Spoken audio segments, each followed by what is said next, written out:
Hey everybody, my name is Shazima. I'm a clinical psychologist and also the treasurer of the Malaysian Society of Clinical Psychologists. So today is our first video, and before that, I'd like to introduce what MSCP is. MSCP is the Malaysian Society of Clinical Psychologists and was established in 2010 to further develop the field of clinical psychology. And in Malaysia, while educating the Malaysian public about the clinical psychology profession and also educating the public about mental health. And so we are going to have a series of videos and we're going to release and talk about mental health in general and how it affects the society, and we would like to do a little bit more of public awareness so that people are more aware about what we do and also what is going on in Malaysia in terms of the Malaysian mental health scene, right? So for the month of November, or we can call it Movember, where is Mental Health Month for men, MSCP would like to highlight and bring awareness to men's mental health as it is a topic that is less emphasized in our country and also in our community. So we will be discussing about how it is how men see mental health and how they seek treatment for mental health and what they do in general when they have problems or they have situations that they need to deal with. So today we have invited our Dr. Joel, who has been a clinical psychologist for about 12 years right now. And she has been a MSCP committee member for about 4 years right now. And currently, he is our president. So I'm very happy to be here with Dr. Joel today. And so, maybe Joel, you can say some things, in general about yourself. Yeah, hi. Thanks for having me, Shas. I'm Dr. Joel. Like Shas kindly introduced myself just then. I'm a clinical psychologist. I've been practicing for about 12 years now. Now that I think about it, it's been a long time and I feel the time going by. I feel old. But there you go. I'm in private practice. I run my own center in PJ, and my main therapeutic modality is a CBT, like cognitive behavior therapy. Specialize in. Yeah. Good job. Okay, so the first thing that I want to know is how's the mental health scene for men here? I mean, in Malaysia. So I don't really know why. So I would like to hear your perspective. It's actually not too bad, I think. I mean, if you compare to, let's say, female clients, for example, then you obviously see a difference in the sense that there are going to be more female clients typically than male clients. But it's getting better. I think when I first started out 12 years ago, there was very few. I mean, even if there were male clients who came in, these were people who were referred by loved ones or, let's say, the companies for anger management issues and stuff like that. So it was very rarely out of their own volition. It's more about, someone mandating that they come in or making them come in, right? But nowadays, you do see quite a few more who are coming on their own volition. They want to work on things on themselves. They recognize that there's some struggles that they're going through that they want to try and overcome. And they see therapy as a good way to do that, and I think it's just improving. It's getting a lot better. Yeah. It's good to know. And yeah, I mean, even I have seen like an increase of clients, Yeah. men clients are seeking help these days, and they do come in for specific problems. But in your practice, what are the most common problems that are faced when they seek for help? So I think the usual bread and butter cases like depression, anxiety, and stress are still the most prevalent ones, lah, right? That's the one that guys come in the most often. But and this thing that I'm going to share right now is more anecdotal than statistical, lah, right? I see a lot of more guys coming in for relationship issues as well. So the request or the goal is to try and be better partners, better husbands, better fathers for their partners and their family, right? Which is really great to see, right? I think the old school traditional relationship styles where the male brings back the food or the put on the table and things like that has gone away. I think a lot more people are cognizant about the fact that relationships are more fair nowadays. Everyone contributes towards relationship, not just financially but emotionally as well. So seeing that is great. I think it's really nice to hear that people guys especially are wanting to contribute more towards their family members, their kids. and the importance of that, lah, right? Of their presence in their life, lah, which is fantastic to see. Lah. It's good to know. I mean, like, in my practice, we usually see the normal cases, but I think maybe men are more comfortable with a male therapist rather than a female therapist. What do you think about that? Hmm. Um, there are requests for that. To be fair, it's a equal opportunity thing, lah, right? We do have females who request for male Okay, all therapists right. because they feel that they want a different opinion, right? And vice versa as well. So you do have guys who both want males and females, lah. But I think at the end of the day, it's something that at least from what I hear from clients, lah, it's something they need to try and see, right? Some people do prefer speaking to a guy just because it's more, they feel like they have less inhibitions, they feel a bit more relaxed, they can say whatever they want to say, and normally that's what I see as well. I get a lot of potty mouthed clients, unfortunately, and the guys lah, so they curse openly and say what they want to say, which is important, I think, because then they're comfortable in the sessions, right? So yeah, So it's good it to have a does couple of make a male therapists slight in your team. difference. It does make a slight I difference think that so. yeah, Yeah, I think so. I think so, right. definitely, because it's just the differences in terms of opinions and all that, right?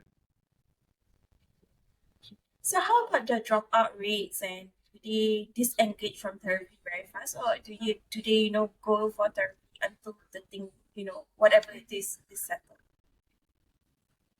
Right. Not that I know of, or not that I realize. Lah. I think at least not any more than usual compared to the other female clients, for example, right? I think what does happen is that they tend to take a bit longer to warm up and go into deeper dives on their issues and things like that, right? So that is something that a lot of males are not used to yet. So that takes a bit of work. But that aside, I think once they commit to it, it's actually pretty good. And I don't see any significant differences in that sense. So what are challenges for men to reach out for help, and what leads them to stop seeking for help? So I think the age-old stereotypes of male masculinity, males being emotionally can distant and things like that. I think those are still quite prevalent and relevant today. And I think that's something that is a definite barrier for men to come in for seeking for help, lah, right? I think in society, on its own, generally speaking, coming in to see a therapist is always, oh no, what's wrong with you? Oh no, are you gonna? Is it the last case scenario for you? Is something bad's gonna happen to you, for example, and things like that. Men in particular feel this in an amplified kind of way, lah, because they're not supposed to be the emotional one. They're supposed to be the strong one. They're supposed to be the tough one, right? The pillar in which you lean on, lah, in that sense. So I think that's always been a barrier, and it still is a barrier, right? We do get a lot of men who ask questions like, "Oh, is there a time slot where there's less people there, for example? There's a time slot where I'm going to be alone, for example, and things like that." So you do see that there are still some reservations, even though they're more open to having conversations about it, lah, which is great. And I think that's something that's the first one. I think the second one is that whole idea of toxic masculinity, lah, right? And I think the aspect that um, you cannot seek for help because if you seek for help, that means you're weak. I think that's also a big thing as well that really makes it difficult for guys to come in for therapy, lah, right?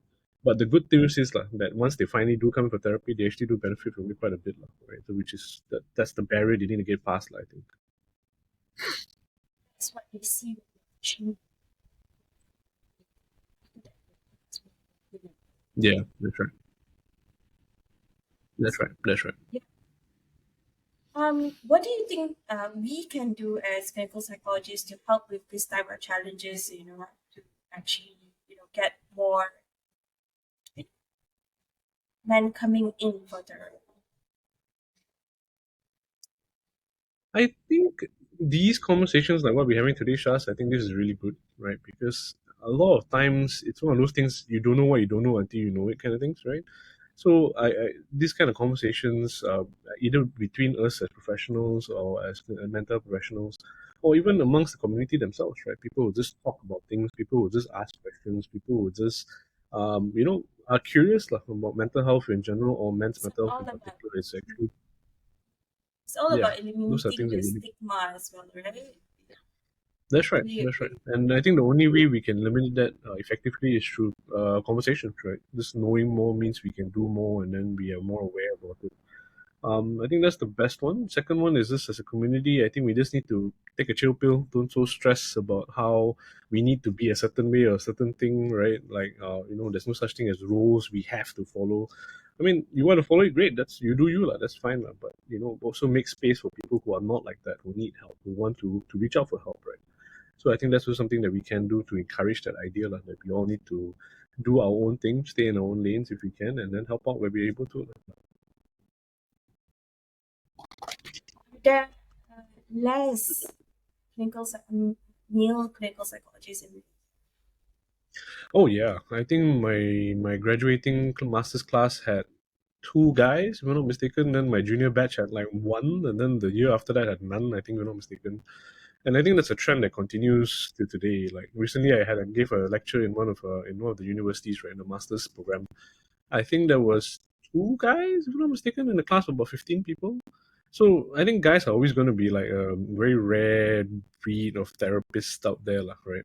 Whether it's because it's again that stereotype about how men are not emotional, men cannot talk about emotions because they're just not aware about it and stuff like that, or maybe there are more masculine professions out there. I have no idea, right? But we're always going to be a deficit in that sense, lah, for male therapists, unfortunately. So, what are the challenges in becoming a male clinical psychologist in Malaysia? I think for me, it was really about the comparisons. If you compare yourself to your friends, your peers who have more like traditional jobs, like banking, financing, accounting, and all that, it's odd. It sticks out, right? I'm talking about things like emotions every day, for example, mental health, your well-being, which it's not. It's atypical, lah. I put it that way, lah. Right. So I think that's definitely one point. The other one is that just by fact that I'm a male, I've got an extra Y chromosome. That also means that a lot of clients don't want to see me as well. So, like females, for example, they say that I'm more comfortable with a female therapist and things like that, which is fine. I mean, nothing wrong there. It's just that also is I mean, it balances out, I would think. I mean, male clients are looking for a man client. oh yeah, That's yeah, yeah, okay. yeah. Yeah, just I say it's fine, lah. It's not no big issue, lah. But it's unfortunate because then, I could have helped, right? I could have contributed, but I Of think clients course, have the right to choose, definitely. and they should choose. Yeah. Other than that, honestly, I don't think there are any other major barriers to becoming a male therapist, though. Unless you like that whole brotherhood, camaraderie kind of thing, and while you're studying, then you're kind of in trouble, because your classmates are not going to be male; they're going to be female, right? Other than that, I think it should be okay. I mean, yeah, I think we do need to still advocate for, like, a lot more men coming in to actually become clinical Yeah, psychologists yeah, in yeah. Malaysia. That's right. That's right. That's another thing that we should Mm, break, like you say, break barriers and like get more of them to yeah, come in this field. I think that's right. because Absolutely right. it's just as much as how a female therapist could do that much a difference a male therapist could do it too. It's the same thing. Mm-hmm, But of course, mm-hmm. like once again, the stereotypes are there and certain things are still there, and that's Yeah, the thing that we need to debunk. I think about myths and things. that's right. Yeah. That's right. And uh, in your practice, has there been any interesting cases that you have encountered, and why? I mean, like maybe your clients have like requested a male clinical psychologist for certain Mm. reasons, and have you encountered those type of situations? I've seen a couple of clients with certain paraphilias, right? So, and I think because the paraphilias were female centric, means it's focused on females, right? They felt that speaking to a female therapist would be uncomfortable for the therapist. So they've been quite conscientious about it, which is kind of cool, right? So they were specifically looking out for male therapists who could, so they could speak more freely and things like that. So that was quite interesting. Another one would be parents of like younger, not young lah, but let's say young adults lah, late teens, young adults, that kind of thing, right? And this is like they come from, let's say, broken families, for example. So the dad is not present in the life, or let's say the dad passed away, or whatever it is, right? So you do see some clients looking for a male therapist as a father figure kind of thing, which is interesting, but also as a therapist, it's quite uncomfortable as well because that's not our role, right? We're not supposed to be a parent. We're not supposed to parent our clients or be that kind of role for a client, right? So it's interesting in the sense that our work really revolves around them understanding where the gaps are and where they can find it outside. So in a kind of weird kind of way, they come look for a male therapist or a father figure, male figure kind of thing, and then I'm pushing them away to find it outside, like, because we don't want them to rely on us, right? I think that's one of the remit of a therapist, like, right? And I tell my clients this as well. I hope I never have to see you again in the best possible way, right? Because I don't want them to be relying on me and they can be independent on their own. So I think that's quite interesting as well. Some Um, what our goals are actually get them there. yeah, yeah, that's right. That's right.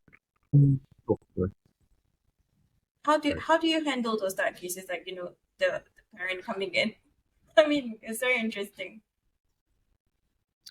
So I think for that one, it's a two-pronged thing, lah. So I mean, if the client is younger, so let's say like a late old teen, lah, like 17, 16 kind of thing, right? So I think I usually start off with the parent, right, just to educate them on the fact that this is not a role that a therapist plays, lah, right? We're not a mentor, we're not a coach, we're not supposed to be there forever. We're just be there for now, kind of thing, right?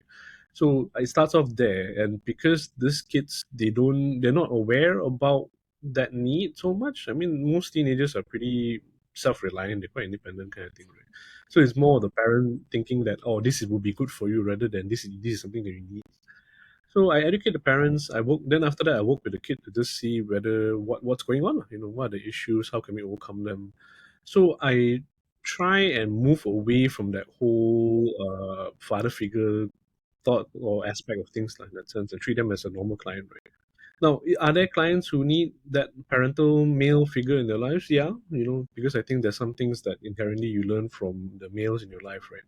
And then my job after that will be to then refer them to different avenues where they can get those kind of leadership or male aspect kind of experiences, like through, like, scouts, organizations, charity organizations, clubs. You need lots of male figures there that you can learn from, like, in that sense. So it's never about me in that sense. It's always about what they can do, how can they be self-reliant, in that sense. So, Dr. Gerald, what to look forward to in the progression of men's mental? Um, my sincere hope is positive, more a continuous positive uptrend, lah, basically, lah, right? In the sense that there are going to be more males who come out for therapy, and my sincere wish is that it's not going to be I'm an exception. I'm an exceptional male because I go for therapy kind of thing. My sincere wish is that it's I'm a human being going for therapy kind of thing, lah, right? Because it should be the case, right? Whether you're male or female, young or poor, rich or whatever it is in between that you are, like, if you have issues, you have issues. There is no difference, lah. And like the saying goes, mental health is one of those, like, non-discriminatory kind of things, right? You have it, you have it. And this is what it is, right? Um, that's one sensitive hope I have. Putting on my hat as an MSCP president, I also hope to see more males coming into the field. I think we are sorely needed. Right? This is one of those few times where I can say, "Hey, we need more guys. Guys are important," because this is one of the few areas in our lives where we don't have enough of them, right? And I think that's important as well, right? I try and do my part. I share information and whenever I can, on platforms like this, for example, just to talk about it and help them realize that being a male therapist is not any different, lah, in that sense. Like, it shouldn't be any different, right? Unfortunately, it is now. But hopefully, that will change as we move forward, lah. I think these are my two sincere hopes on the advancement of male mental health in Malaysia, lah, I think. Yeah, I hope so too, because we do really need more male therapists. And I mean, if there are more Yeah, male yeah, therapists, I would think that other men would see, oh, okay, there are a lot of male therapists in the field, and they'll be more comfortable also, knowing that they can go and seek for help. Yeah, so I that's right. think That's that's right. like a something that we should work on as well, and keep advocating for those type of things. I think, Yeah, um, yeah. as MSCP, right? Mm, mm. I just have one extra question for you. Um, Yeah, sure. as yourself, for your own self, how do you take care of your own mental health? I mean, like, women do a lot of, I think generally as a woman, we have a lot of coping skills in a way that is perhaps quite different from how a Guys, man would yeah, cope with their mental, right? I think so. yeah, yeah. I think I mean, okay, me being a male therapist aside, lah, which is a bit atypical, lah, right? I think outside of that, I'm actually quite a guy. I'm quite a dude, lah, right? So what do I do in my free time? I love football. My beloved Arsenal Football Club, for example. I can't play it because I'm more of a shape of football than a football player. So I watch the game, I enjoy the game, right? I play games. I've got friends who I've been playing games with for a long time, which I absolutely love. Recently, well, this is a by proxy kind of thing, like, because my daughter is into like musical theater and drama and things like that. So I have this newfound appreciation for music, right? Like theatrical music, like Broadway kind of stuff, which is actually really really fun. I never thought I enjoyed it so much, right? So that's been a new thing. And reading, I love to read. I think my master's and my PhD has scarred me, so I don't do as much academic reading as I should. So I read a lot of We fiction, understand a lot that. of Yes, sci-fi. yes, yes, Exactly, exactly. So I yes. do a lot more of I understand that. fictional Yeah. reading. Yes, Yeah, yes. yeah, that's right. So yeah, that's how I decompress. I think that's what I do, to try and take care of myself, and it's so far so good. Touch wood, so far so good. Thank you very much, Dr. Joel, for your interesting inputs and also your opinions on what's going on in the mental health scene. And No worries, my pleasure. yeah, so we're gonna wrap this up and stay tuned for more videos and follow us on our Facebook and our Instagram, and we will be coming up with a lot more videos in regards to mental health. Let us know what you want us to talk about, and maybe you can comment on this video about what is it that you want to hear from us. So thank you very much and see you. Bye. Bye.